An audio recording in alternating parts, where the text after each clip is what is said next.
Protein protein protein आजकाल जिकडे तिकडे हाच शब्द ऐकायला येतो. मग ते तुमचं खाण्याचं बिस्किट असो किंवा एखादी पावडर किंवा तुम्ही मुलांना देत असलेलं साधं प्रोडक्ट, त्याच्यामध्ये प्रत्येक ठिकाणी आया आणि सगळेच जण प्रोटीनचा विचार करतात. जिममध्ये गेलं तर तुम्हाला त्या नावाखाली किती लुटलं जातं हे सांगायची गरज नाही. हजारोचे डब्बे दिले जातात आणि त्याच्यामध्ये मग किती ग्रॅम प्रोटीन असतं याचा मेळ नाही. आत्ता जी मी रेसिपी केली आहे 100% फुल प्रोटीनची आहे. आता म्हणाल कशी दिसायला, तर हे इडलीचं पीठ दिसते कारण त्याच्यामध्ये टेक्स्चर पण इडलीचं आहे, पण त्याच्यामध्ये इन्ग्रेडियंट जे आहेत ते नेहमीच्या इडलीपेक्षा वेगळे आहेत. बरं, डोसा नेहमीसारखा जाळीदार सेम तसाच बनलेला आहे.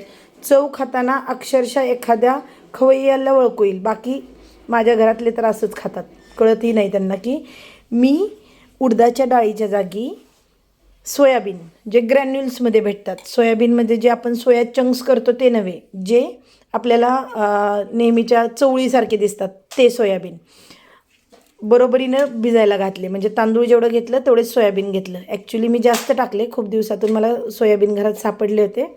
थोडं ठेवून काय करायचे म्हणून जवळजवळ माझे 500 ग्रॅमच्या वरती सोयाबीन होतं. म्हणजे अर्धा किलो सोयाबीनमध्ये मी 400 ग्रॅम तांदूळ भिजायला घातले, रात्रभर भिजवले. सकाळी ज्यावेळेस पीठ नेहमीच्या मिक्सरवर केलं तर ते अशा पद्धतीनं 2च तासात फुगून आलं पीठ.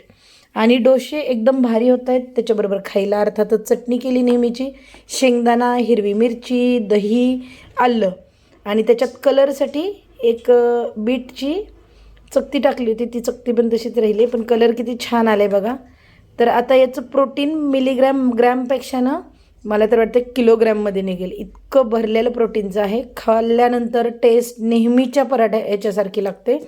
तर एकदा नक्की तुमच्या स्वयंपाकघरात किचनमध्ये मुलांसाठी किंवा म्हाताऱ्या माणसांसाठी, काहीच नाही तर स्वतःसाठी एकदा चेंज करून बघा.